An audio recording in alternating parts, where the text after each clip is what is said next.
baby our brand new Tacomas to the point of obsession?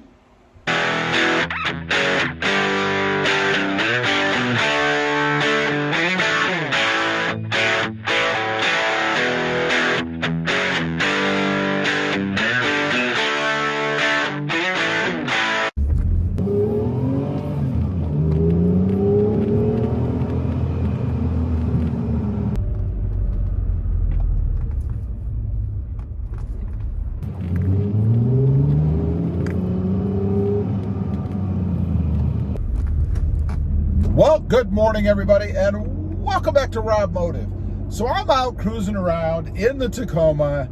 You know, we've had tons of rain and stuff here. As you can see, the puddles in the streets right there in the beginning. And I got to thinking, you know, do we baby our Toyota Tacomas too much? Are we obsessed with trying to keep them clean and protected? You know, I do. I'll admit it. I do it. You know, and some of the ways, it's pretty funny, you know, like the puddles back there. You know, when I'm driving down a road and there are tons of puddles like that, I will slow down to a crawl, even if there is somebody behind me. I don't know if there was anybody behind me. I don't think there was there, but it's got to drive people nuts. And they're probably thinking, what the heck is he doing? He's got a lifted truck. It's a truck. Why is he slowing down so much for these puddles? Well, I'm trying to keep water from getting it all dirty, and I don't want to splash water up in the fender wells and chance getting any in the engine bay. You know, why? I don't know. It's a truck, isn't it? So that's one of the things I do. The next, of course, is the parking lots. You know, particularly grocery store parking lots. I don't know how many times I've gone to the grocery store with people, and especially my wife, and she always asks me, why are you parking so far away? There's a parking space right up there, and it's right beside one of those cart corrals. The cart corrals. That's the worst place you could park. Now, people would think that, well, man, that's a good place because you can pull up, it's beside you, one side of your vehicle is protected, right? You can get tight up against that, nobody's going to pull in beside you. But the problem is, that's where the carts go. When people bring their carts back, they're going to be putting them in there. And I always think, well, what if they miss the cart corral? You know, that big 15, 20-foot opening, right? Like they're going to miss it. But what if they do? And the other thing I think of, well, what if they're like you? Because what I do is I don't walk my cart all the way up to those things. No. When I'm about 10, 15 feet away, something like that, I give the cart a big push or poosh, depending on where you're from. And it's kind of a game, you know, to try to push it in there without actually getting too close to it. I throw the cart at it. And then in my mind, I think, well, what happens if somebody does what I do and they miss and the cart goes into the back of my truck? You know, those nice plastic bumper covers. I don't want those to get hit, dented, scratched. So that's why I don't park next to the cart corral, because of how I am. The other thing, of course, is staying away from people, you know, and it never fails. When you park in one of those areas that are way away, like at a Lowe's or Home Depot, whatever, one of two things is going to happen. Somebody in an old beater is going to park right next to you, even though there's a myriad of spaces open, or one of those lawn care guys or somebody with a trailer is going to pull up and park kind of crossways right across the parking spaces there right next to you. And I always worry, again, especially if they're beside me and I know they're going to turn left or right to get out, that they're going to make that turn too shallow, if you will, and the back of their trailer, the side of their trailer is going to scrape across my truck. That's the kind of stuff I think about. So I'm always weary of that. And like I said, it never fails when you come out that one of those folks is parked next to you. The dealership. You know, I've had some horror stories going to the dealership. You would think when you go to the dealership, you wouldn't need to worry about them not babying your truck, right? I mean, you bought it there. It's its home. It's where it was born. But that's not the case. I've had one that was run into the overhead doors, had to have body work done. I've heard of many other people having problems at dealerships, coming out with scratches or dings or oil and stuff all over their trucks. And the way they park them, You know, when they're done, they squeeze them into a little parking space out in their lot. Why, I don't know. Usually the lots are huge. They could park the truck anywhere, but they always squeeze it into a spot next to two other vehicles.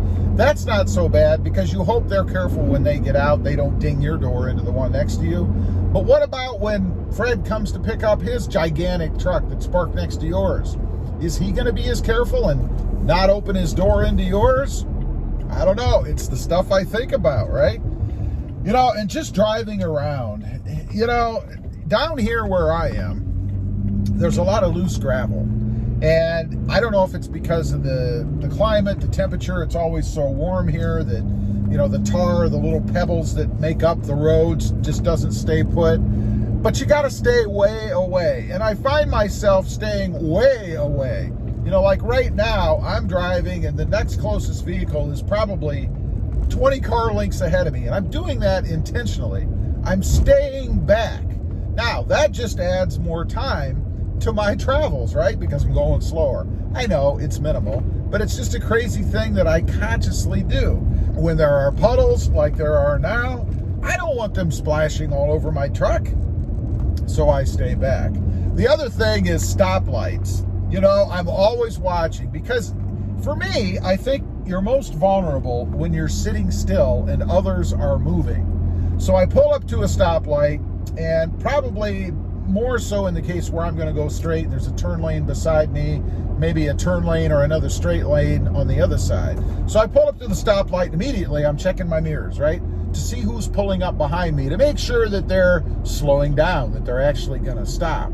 And God forbid if they get too close. Then I really go crazy. I hit my rear view camera just to see how close they really are, like they're going to suddenly jump up and run into me. I don't know. But the people coming next to you, sometimes they get too close.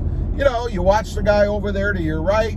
He's pulling up to the stoplight. Why is he so close to me?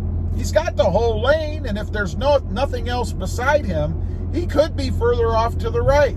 Same thing on the other side. Why do they get so close? Sometimes. Just crazy little things like that.